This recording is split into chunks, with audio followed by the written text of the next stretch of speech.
Hello friends, SYBSC sem 3 unit 2 ભાગ બી electrophilic aromatic substitution. અહીંયા તમારે લેક્ચર 38માં આપણે આગળ લેક્ચર 37માં સક્રિયતા અને અભિસ્થાન વિશેની વાત કરી હતી.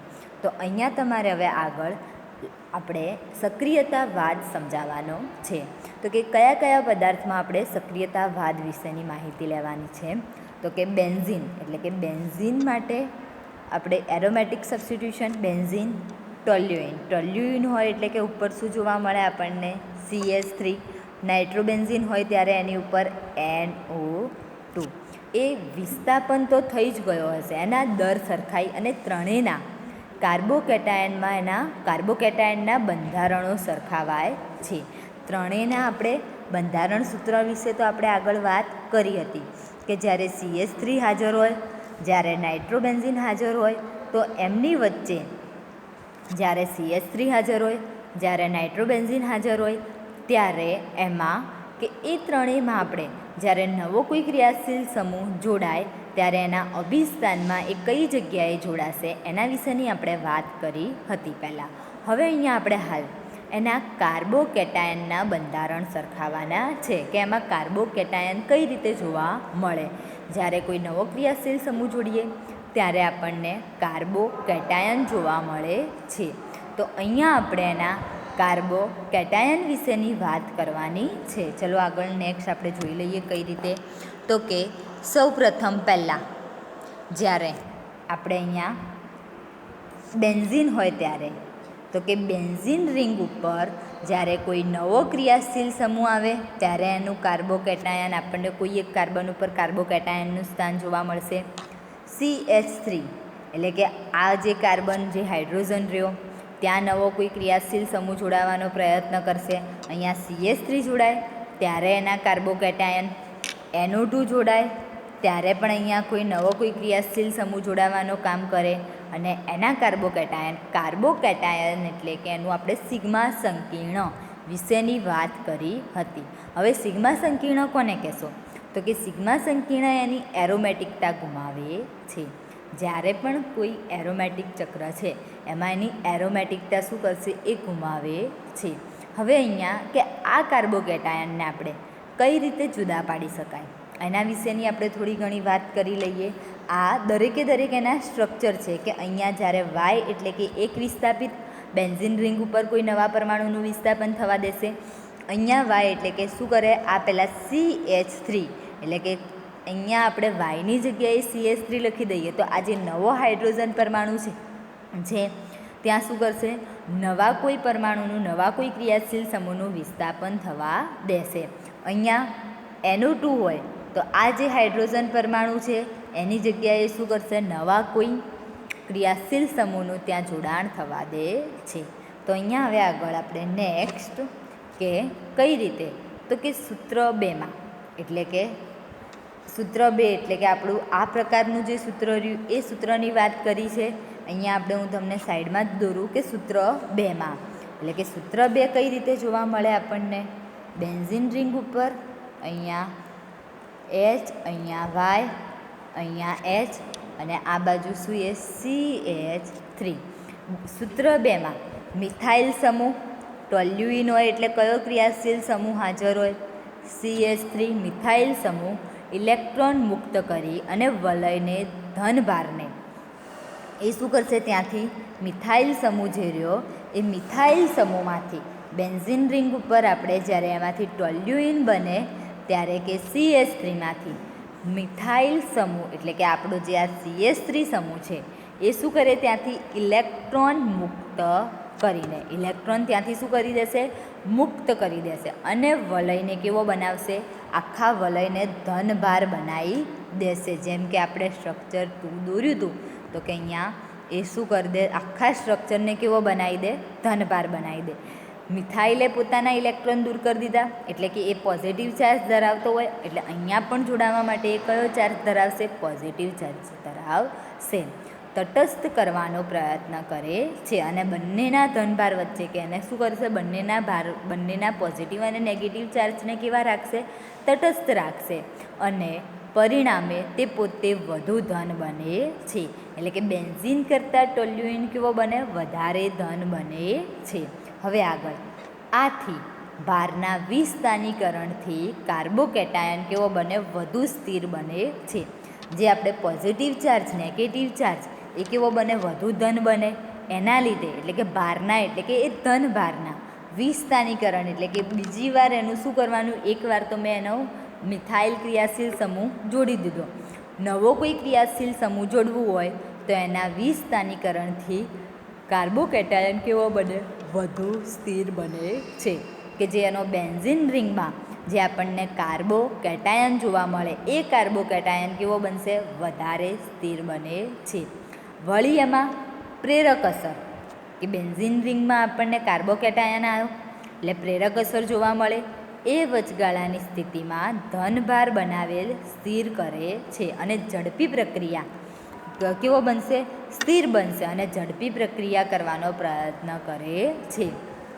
એમનો જે ધનભાર છે એ વચ્ચે જે ધનભાર એ આપણે પ્રેરક અસરના લીધે કેવો બને? વધારે સ્થિર બને અને એના લીધે પ્રક્રિયા કેવી થાય? ઝડપી થાય છે. અહીંયા આગળ નેક્સ્ટ હવે આપણે આગળ જે કે વચગાળાની સ્થિતિમાં ધનભાર ઉત્પન્ન કરે અને એના પછી કાર્બોકેટાયન એ સંપૂર્ણ ધનભાર, જ્યારે કે બેન્ઝીન રિંગમાં આપણે વાત કરીએ, બેન્ઝીન રિંગમાં બહારથી જ્યારે CH3 ક્રિયાશીલ સમૂહ આવે ત્યારે એ CH3 ક્રિયાશીલ સમૂહ શું કરે? અહીંયા મારો કરે. CH3ની જગ્યાએ મેં શું કરી દઉં? હું Y લઈ લઉં. તો એ Y શું કરશે? બહારથી ધનભાર લઈને આવશે. ત્યારે આખું જે આ બેન્ઝીન રિંગ રહ્યું એ કેવો ચાર્જ ધરાવે? Minus delta charge. જે CH3 નવો ક્રિયાશીલ સમૂહ આવ્યો એ ધનભાર ધરાવતો હશે. એટલે આ જે ક્રિયાશીલ સમૂહ મધ્યમો બને એ આના લીધે વધારે કેવો ધન બને? કે વચગાળાની સ્થિતિ એટલે કે જે સિગ્મા સંકીર્ણ બનાવે એ સ્થિતિ ધનભાર ઉત્પન્ન થાય છે અને એમના જે જોડાવાના પ્રયત્નના લીધે એમની વચ્ચે કેવું શું ઉત્પન્ન થાય? ધનભાર ઉત્પન્ન થાય છે. અને ધીમે ધીમે એની જે પ્રેરક અસર અથવા તેની સંસ્પંદન અસર સંપૂર્ણ થાય ત્યારે પછી એમાં શું કરે? કાર્બોકેટાયન સંપૂર્ણ ધનભાર ધરાવે છે. પ્રેરક અસર પછી એ શું કરી દે? સંપૂર્ણ ધનભાર, કોઈ પણ એક કાર્બન ધનભાર ધરાવતો હશે, કેમ કે બેન્ઝીન રિંગમાં 6 કાર્બન છે એટલા માટે. હવે અહીંયા નેક્સ્ટ કે બીજી બાજુ આ થઈ આપણી એક CH3ની, બીજી બાજુ આપણે કયો ક્રિયાશીલ સમૂહે? કે બેન્ઝીન રિંગમાં આપણે અહીંયા કોણને જોડવાનો છે? NO2, નાઇટ્રોબેન્ઝીન, બેન્ઝીન, ટોલ્યુઇન અને નાઇટ્રોબેન્ઝીનની વાત કરવાની હતી. તો હવે અહીંયા કે નાઇટ્રોબેન્ઝીનમાં શું જોવા મળશે? તો કે બીજી બાજુએ NO2 સમૂહમાં ઇલેક્ટ્રોન કેવો હોય? આકર્ષક પ્રેરક અસર 2, આકર્ષક પ્રેરક અસર 2 હોવાના કારણે ધનભાર વધુ ગાઢ બને છે. કે એની પ્રેરક અસર કેવી જોવા મળે છે? ઇલેક્ટ્રોન આકર્ષક પ્રેરક અસર જોવા મળે NO2ના લીધે. CH3ના લીધે પણ શું કરતું હતું? આપણને પ્રેરક અસર જોવા મળતી હતી. એટલા માટે કે એની આકર્ષક પ્રેરક અસર હોવાના લીધે એનો ધનભાર કેવો બને? વધુ ગાઢ બને છે. એટલે કે ધનભાર વધુ સક્રિય બને છે, જેથી કાર્બોકેટાયન અને એના અસ્થિર બને છે. પેલામાં વધારે ધનભાર જોવા મળે એટલે કે જે બેન્ઝીન રિંગ ઉપર જે કાર્બોકેટાયન, જે કાર્બન પરમાણુ ઉપર કાર્બોકેટાયન હશે એ કેવો બનશે? અસ્થિર બને. જો પેલામાં સ્થિર બનતો હતો એટલે પ્રક્રિયા કેવી થતી હતી? ઝડપથી. અહીંયા કેવો બને? અસ્થિર બને, કેમ કે NO2 એ બહારથી કયો ચાર્જ લઈને આવશે? નેગેટિવ ચાર્જ લઈને આવશે. પણ એટલા લીધે બંને વચ્ચેનું જે પોઝિટિવ નેગેટિવ ચાર્જના લીધે એનો કાર્બોકેટાયન કેવો બની જાય? અસ્થિર બને છે અને પરિણામે પ્રક્રિયા કેવી બને? ધીમી બને છે. પહેલામાં પ્રક્રિયા કેવી બનતી હતી? ઝડપી બનતી હતી. અહીંયા પ્રક્રિયા કેવી બનશે? ધીમી બનશે. હવે અહીંયા આગળ આપણે નેક્સ્ટ કે આમ ઇલેક્ટ્રોન અનુરાગી એરોમેટિક વિસ્થાપન, આપણે ઇલેક્ટ્રોન અનુરાગી એરોમેટિક વિસ્થાપન વિશેની વાત કરી હતી. એ પ્રક્રિયામાં જે ક્રિયાશીલ સમૂહ છે એ ક્રિયાશીલ સમૂહ શું કરે? ઇલેક્ટ્રોન મુક્ત કરશે કે આકર્ષે તે વૃત્તિ ઉપર સક્રિયતા આધાર રાખે છે. આપણે ટોલ્યુઇનમાં શું કરતા હતા? ઇલેક્ટ્રોન મુક્ત થતા હતા. ઇલેક્ટ્રોન ગુમાવી અને એ ધન વીજભાર બની અને શું કરે? એની સાથે જોડાય. NO2 એ કેવો હોય? આકર્ષક વૃત્તિ ધરાવે, એટલે કે ઇલેક્ટ્રોનને આકર્ષી લે. માટે ટોલ્યુઇનમાં એની શક્તિ કેવી હતી? વધારે સક્રિયતા શક્તિ. અને NO2માં એની સક્રિયતા શક્તિ કેવી જોવા મળતી હતી? ઓછી. કઈ જગ્યાએ? તો જુઓ અહીંયા બંને વસ્તુ વિશે વાત કરીએ કે એની કાર્બોકેટાયન કેવો બને? અસ્થિર બને. શા માટે? કે આની જે ઇલેક્ટ્રોન પ્રેરક અસર રહી એ કેવી? આકર્ષવાની વૃત્તિ ધરાવે NO2ની. જ્યારે આપણે મિથાઇલ ક્રિયાશીલ સમૂહ એ ધનભારને તટસ્થ કરવાનો પ્રયત્ન કરે છે. ધનભાર વિસ્થાનીકૃત કરી, એટલે કે ત્યાંથી એ ધનભાર શું કરે? ઇલેક્ટ્રોન મુક્ત કરે. આર્યો ને સમૂહમાં ઇલેક્ટ્રોન મુક્ત કરે. માટે કાર્બોકેટાયન કેવો બને? સ્થિર બને છે. એટલે કે હવે એની સક્રિયતા આપણે શું કરવાનું? એ દરેકમાં એની સક્રિયતા, એટલે કે કેટલો સક્રિય રહેશે. નવો કોઈ ક્રિયાશીલ સમૂહ આવે ત્યારે આપણે જે પ્રક્રિયક તરીકે લઈએ એ પ્રક્રિયક કેટલો સક્રિય રહે એના વિશેની વાત કરી છે. તો કે અહીંયા એ પ્રક્રિયક સક્રિયતા ઉપર આધાર રાખે.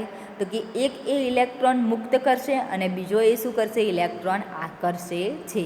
એટલે કે બંને વચ્ચેની સક્રિયતા ઉપર આધાર રાખે છે. હવે અહીંયા જે સમૂહ ઇલેક્ટ્રોન મુક્ત કરે છે તે વલયને શું કરે? સક્રિય કરે. એટલે કે એમાં આપણે કયા ક્રિયાશીલ સમૂહની વાત કરી? ઇલેક્ટ્રોન મુક્ત કરે. એમાં CH3 કયો સમૂહ થઈ જાય? મિથાઇલ. ટોલ્યુઇન વિશેની વાત થાય. જે સમૂહ ઇલેક્ટ્રોન આકર્ષે એટલે કે NO2 કયો? એનું નામ શું થઈ જાય? નાઇટ્રો. એ વલયને અક્રિય કરે છે. એક વલયને સક્રિય કરે અને બીજો વલયને શું કરે? અક્રિય કરે. એક ઇલેક્ટ્રોન મુક્ત કરે અને બીજો શું કરે? ઇલેક્ટ્રોન આકર્ષે છે. હવે અહીંયા આગળ બંનેના આપણે બંધારણ પરથી આપણે સમજી લઈએ. હવે અહીંયા કે જે ઇલેક્ટ્રોન અનુરાગી એરોમેટિક વિસ્થાપન છે, જે કાર્બોકેટાયન સ્થિર રાખે તેવા પરમાણુ વિશેની આપણે વાત કરીએ. એવા જે ક્રિયાશીલ સમૂહ વિશેની વાત કરવાની છે. અને બીજો પ્રકાર આપણે કે ઇલેક્ટ્રોન, અહીંયા જુઓ કે એક પ્રકાર કયો કીધો મેં તમને? ઇલેક્ટ્રોન મુક્ત કરે છે. એટલે કે કેવો બને? સક્રિય કરશે. બીજો શું કરશે? ઇલેક્ટ્રોન આકર્ષે. એટલે કે અક્રિય કરે છે. આ બંને માટે આપણે એના ક્રિયાશીલ સમૂહો, કયા ક્રિયાશીલ સમૂહો એ ઇલેક્ટ્રોન વાદળને સક્રિય કરશે અને કયા ક્રિયાશીલ સમૂહો એને અક્રિય બનાવશે, એના વિશેની આપણે વાત કરવાની છે. તો હવે અહીંયા ઇલેક્ટ્રોન અનુરાગી એરોમેટિક વિસ્થાપન. એટલે કે બેન્ઝીન રિંગમાં અહીંયા શું થશે? બેન્ઝીન રિંગમાં જ્યારે નવો કોઈ ક્રિયાશીલ સમૂહ ત્યાં જોડાયેલો હોય અને એનાથી પછી વધારાનો જે ક્રિયાશીલ સમૂહ જોડાય, આ વાય એટલે કે એક વિસ્થાપિત તો છે જ, પણ જ્યારે એનું વિસ્થાનીકરણ એટલે કે બીજો કોઈ નવો ક્રિયાશીલ સમૂહ ત્યાં જોડાવાનો પ્રયત્ન કરે તો અહીંયા જી એ શું ભાગ ભજવે છે? કે ઇલેક્ટ્રોન મુક્ત કરે છે. અને કાર્બોકેટાયન કેવો રહે? સ્થિર રહે. એટલા માટે એ કેવો બને? સક્રિય બને છે. હવે જુઓ અહીંયા કે સૌપ્રથમ પહેલાં મેં શેની વાત કરી? ટોલ્યુઇન. મેં તમને 3 ઉદાહરણ આપ્યા. એક બેન્ઝીન, ટોલ્યુઇન અને નાઇટ્રોબેન્ઝીન. તો ટોલ્યુઇને શું કરતો હતો? કે CH3 ઇલેક્ટ્રોન મુક્ત કરવાની વૃત્તિ ધરાવતો હતો. એટલા માટે એનો કાર્બોકેટાયન કેવો બને? વધારે સ્થિર બને છે. અને એ કેવો બને? સક્રિયકારક. કેવો બનશે? સક્રિયકારક બને છે. તો હવે અહીંયા બીજા કયા ઉદાહરણ? NH2 એનિલિન માટે થશે. OH hydroxyl, OCH3 NHCOCH3 C6H5. આ દરેક ઉદાહરણ આપણું કયું ઉદાહરણ થઈ જાય?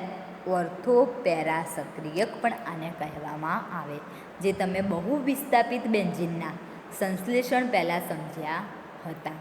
અહીંયા એ દરેક પરમાણુ શું કરે? ઇલેક્ટ્રોન મુક્ત કરવાની વૃત્તિ ધરાવે છે. માટે એને આપણે કાર્બન કાર્બોકેટાયન સ્થિર છે એટલે એને સક્રિયકારક કાર્બન તરીકે ઓળખવામાં આવે છે. હવે અહીંયા નેક્સ્ટ આગળ બીજું શું કીધું આપણે કે ઇલેક્ટ્રોન આકર્ષે છે એટલે કે એ કેવો બનશે અક્રિયકારક. આપણે 2 પોઈન્ટ નોંધ્યા હતા કે એક કે એરોમેટિક વિસ્થાપનમાં ઇલેક્ટ્રોન મુક્ત કરે માટે તે કાર્બોકેટાયન કેવો બને સ્થિર બને છે. એટલે કે સ્થિર બને કાર્બોકેટાયન તો એ કેવો બને સક્રિયકારક અને અહીંયા ઇલેક્ટ્રોન આકર્ષે છે તો એનો કાર્બોકેટાયન એ કેવો બને સ્થિર નહીં કેવો બનશે અસ્થિર બનશે અસ્થિર માટે તે કેવો છે અક્રિયકારક. હવે અહીંયા જો આ જે તીર દર્શાવ્યું ને આ શું કીધું અંદરની બાજુ તીર આ કેવું છે અંદરની બાજુ એટલે કે એ શું કરશે ઇલેક્ટ્રોન મુક્ત કરી અને પોતાની અંદર જોડાઈ જશે. જ્યારે આ એ શું કરે અહીંયા શું કરશે ઇલેક્ટ્રોન આકર્ષે છે ઇલેક્ટ્રોન આકર્ષવાની વૃત્તિ ધરાવે. જ્યારે વાય પરમાણુ ત્યાં જોડાય એટલે કે HY એક વિસ્થાપિત તો થઈ જ જાય. જી એટલે કે જે આપણે નવો જે ક્રિયાશીલ સમૂહો જોડ્યા આ બધા એ બધા ક્રિયાશીલ સમૂહ કેવી વૃત્તિ ધરાવે તો કે અહીંયા આ બધા ક્રિયાશીલ સમૂહને આપણે કહેવા હોય તો મેટા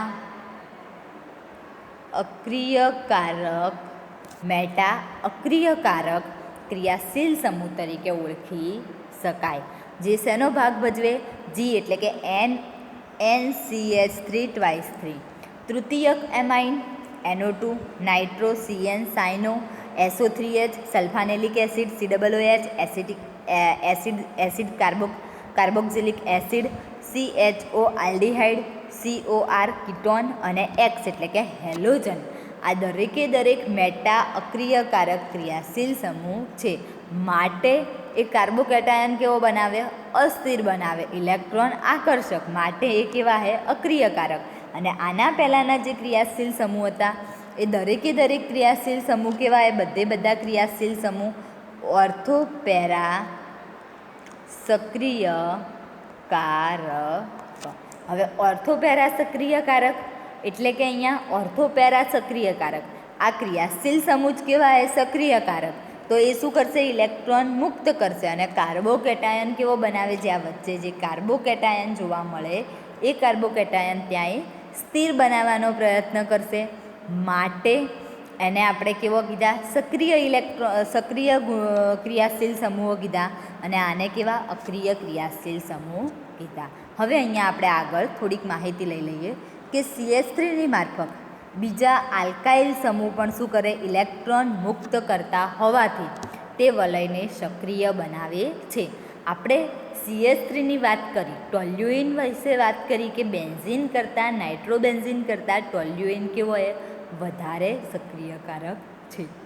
તો હવે અહીંયા કે જે આલ્કાઇલ સમૂહ જે છે એટલે કે આલ્કાઇલ સમૂહ એટલે કે એક CH3 1 ડિગ્રી 2 ડિગ્રી અને 3 ડિગ્રી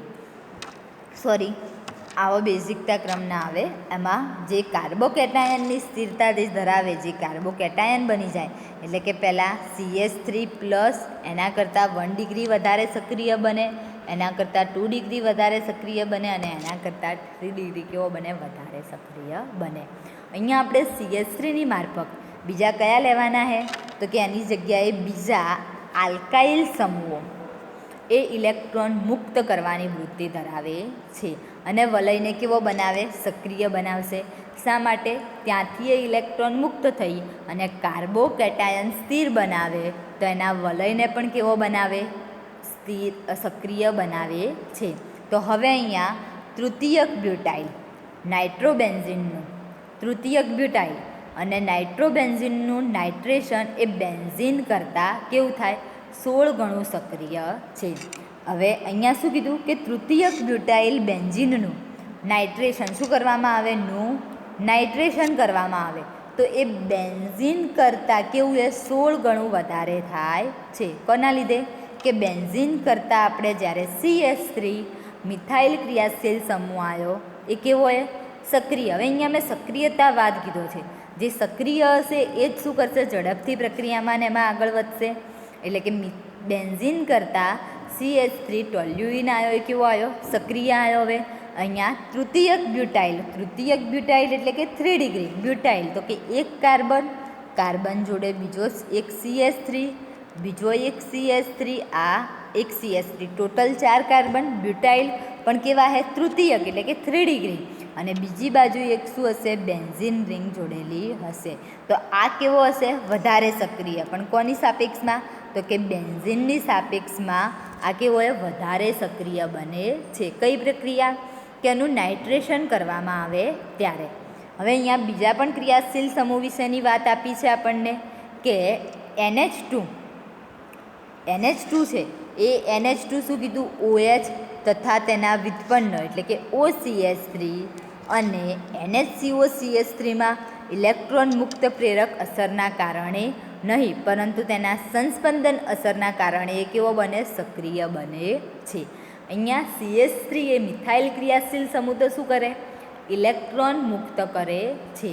પણ આ જે દરેક ક્રિયાશીલ સમૂહને આપણે સક્રિય ગણવામાં આવ્યા એ ઇલેક્ટ્રોન મુક્તિ નથી.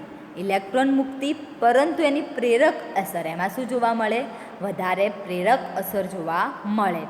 અને એના કારણે નહીં, પ્રેરક અસર કેવી છે? કે પોઝિટિવ ચાર્જના લીધે એની પ્રેરક અસર જોવા મળે, પણ એ નહીં તો કે એના સંસ્પંદન અસરના લીધે એમાં શું જોવા મળે આપણને? સંસ્પંદન સૂત્ર જોવા મળે. માટે કે એ કેવા હે? વધારે સક્રિયકારક બને છે. હવે અહીંયા આપણે જ્યારે હેલોજનની ઇલેક્ટ્રોન કેવી છે? આકર્ષક અસર આગળ પર ચર્ચા કરેલ છે. આપણે હેલોજનની ઇલેક્ટ્રોન અસર કેવી કીધી? કે ઇલેક્ટ્રોન અસરના લીધે હેલોજને ઇલેક્ટ્રિક અસર દર્શાવે. માટે હેલોજને કેવો બતાવ્યો? આપણે અક્રિયકારક બતાવ્યો હતો. તો હવે અહીંયા એના વિશે આપણે આગળ ચર્ચા કરી દીધી કે બીજા પરમાણુ કરતાં હેલોજન એ કેવો બને? સક્રિય બનશે. અહીંયા જે આપણે આકર્ષક ક્રિયાશીલ સમૂહ આકર્ષક ઇલેક્ટ્રોન પ્રત્યે જે વૃત્તિ ધરાવે એમાં બીજા જે ક્રિયાશીલ સમૂહ છે એના કરતાં હેલોજન કેવો હોય? સક્રિયકારક દર્શાવે છે. NHCH3 ટ્વાઇસ 3 એટલે કે તૃતીયક એમાઇનમાં સંપૂર્ણ હોવાથી, તૃતીયક એમાઇનમાં કેવાય? બધી જગ્યાએ CH3 પરંતુ એ ઇલેક્ટ્રોન પ્રત્યે આકર્ષક કેવા હે? ઇલેક્ટ્રોન પ્રત્યે આકર્ષણ ધરાવતા હોય છે. માટે અન્ય અક્રિયકારક સમૂહો પણ કેવા બને? એ બધા જ કેવા બનશે? અક્રિયકારક બને છે. NO2 CH3 અહીંયા CH3 આવશે, COOH વગેરેમાં વલય સાથેનો પરમાણુ ઓર્થો કે નાઇટ્રો સાથે ગુણબંધિત જોડાયેલો છે. અહીંયા OH આવે એ કે નાઇટ્રોજન અથવા તો ઓક્સિજન સાથે શું કે? ઓક્સિજન અથવા તો નાઇટ્રોજન સાથે ગુણબંધિત જોડાયેલો છે.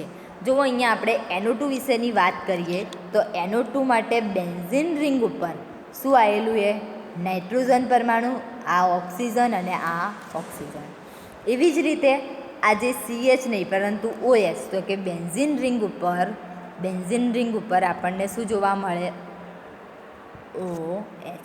COOHમાં પણ શું હોય? બેન્ઝીન રિંગ ઉપર એ કોના સાથે જોડાયેલો હોય? આ બાજુ OH, આ બાજુ O ડબલ બોન્ડ O અને આ બાજુ C. એટલે કે આ દરેક પરમાણુ કોના સાથે જોડાયેલા છે? ઓક્સિજન અથવા તો નાઇટ્રોજન સાથે ગુણક બંધિત જોડાયેલા છે. ગુણક બંધિત એટલે કે એની સાથે જોડાયેલા છે. માટે એને કેવા કીધા? અક્રિયકારક. પેલાને તો એના સંસ્પંદન સૂત્રના આધારે અથવા તો એની પ્રેરક અસર એટલે કે એની જે કાર્બોકેટાયનિક અસર જે જોવા મળે એના લીધે આપણે એને સક્રિય ગણવામાં આવ્યા છે. હવે અહીંયા નેક્સ્ટ કે આવા વિદ્યુત ઋણ પરમાણુઓ એ ચલિત પાઈ ઇલેક્ટ્રોન આકર્ષે છે. જે વિદ્યુત ઋણ પરમાણુઓ એ શું કરે? પાઈ ઇલેક્ટ્રોનને જ આકર્ષે અને તેનું પરમાણુ અને ઇલેક્ટ્રોન ખામીયુક્ત બનાવશે. જેને શું બનાવશે? પરમાણુમાંથી ઇલેક્ટ્રોન મેળવી લેશે, એટલે કે પરમાણુ પોઝિટિવ ચાર્જવાળું બનાવશે અથવા તો ઇલેક્ટ્રોન શું કરે? ખામીયુક્ત બનાવે, ત્યાંથી ઇલેક્ટ્રોન મેળવી લે છે, આકર્ષી લે છે માટે. અને આ ખામી એ સરભર કરવા માટે પરમાણુ એ શું કરશે? વલયમાંથી, પરમાણુએ પોતાના વલયમાંથી ઇલેક્ટ્રોન મેળવવાનું રાખશે. એટલે કે એમાં વલયમાં જે વધારાના ઇલેક્ટ્રોન હોય પાઈ વાદળ એ વલયના લીધે જોવા, એ વલય એ શું આખું પાઈ વાદળ. તો જે ઇલેક્ટ્રોન પૂરતા હશે એ ઇલેક્ટ્રોન શું કરશે ત્યાંથી મેળવી લે છે. હવે અહીંયા નેક્સ્ટ આગળ આપણે કે જુઓ આ કેવો છે સક્રિય ટોલ્યુઇન CH3 એટલે કે એ સક્રિય, પણ એમાં જ્યારે Cl પરમાણુ એક જોડાઈ જાય ત્યારે નિર્બળ સક્રિય, પછી Cl પરમાણુ 2 જોડાય ત્યારે એ મધ્યમ અક્રિયકારક, અને જ્યારે Cl પરમાણુ 3 જોડાઈ જાય ત્યારે પ્રબળ અક્રિયકારક બને છે. આ આપણે એક બેઝિક સ્ટેપ પ્રમાણે વાત કરી કે જ્યારે એક હાઇડ્રોજન પરમાણુ દૂર કરી અને એક ક્લોરીન પરમાણુ જોડે ત્યારે નિર્બળ સક્રિયકારક બને, 2 ક્લોરીન પરમાણુ જોડે તો મધ્યમ અક્રિયકારક, અને 3 ક્લોરીન પરમાણુ જોડી દે તો પ્રબળ અક્રિયકારક બને છે. હવે અહીંયા નેક્સ્ટ કે આમ Hની Cl વડે તલબદ્ધિત સમૂહની એટલે કે શું કરે સ્ટેપ બાય સ્ટેપ બદલી નાખે અને ઇલેક્ટ્રોન મુક્ત કરવાની ક્ષમતા ઘટાડે છે, અને સંભવતા ઇલેક્ટ્રોન આકર્ષક સમૂહમાં ફેરવાય છે. H એ કેવો હોય ઇલેક્ટ્રોન મુક્ત કરવાની વૃત્તિ ધરાવે, પણ Cl એ કેવો હોય આકર્ષક વૃત્તિ ધરાવે છે. જેમ કે બેન્ઝીન કરતાં ટોલ્યુઇનનું નાઇટ્રેશન 25 ગણું સક્રિય છે. બેન્ઝીન કરતાં ટોલ્યુઇનનું નાઇટ્રેશન કેવું બને વધારે સક્રિય બને, પરંતુ બેન્ઝીન ક્લોરાઇડનું એટલે કે બેન્ઝીન રિંગ ઉપર જે આપણને ક્લોરાઇડ CCl3 જોવા મળે નું નાઇટ્રેશન બેન્ઝીન કરતાં 1/3 ભાગ એટલે કે એના કરતાં બહુ જ ઓછું શું બનશે આપણને એના કરતાં બહુ જ ઓછું સક્રિય બને છે. કારણ કે CH2Cl સમૂહ કેવો એ નિર્બળ સક્રિયકારક છે, માટે અહીંયા એ કેવો બને ઓછો સક્રિયકારક બને છે. હવે અહીંયા આપણે આ થઈ એની દરેક ક્રિયાશીલ સમૂહના આધારે એના સક્રિયતાવાદની ચર્ચા. અહીંયા આપણે બેન્ઝીન, નાઇટ્રોબેન્ઝીન અને ટોલ્યુઇન ત્રણેયના માહિતી આપણે આપી અને એના વિશેની માહિતી મેળવી છે. હવે અહીંયા આપણે એનું અભિસ્થાન વિશેની વાત આગળના નેક્સ્ટ લેક્ચરમાં કરવાની છે. આપણે સક્રિયતાવાદ કયો ક્રિયાશીલ સમૂહ વધારે સક્રિય હશે એના વિશેની વાત કરી છે. ઓકે મિત્રો, થેન્ક યુ.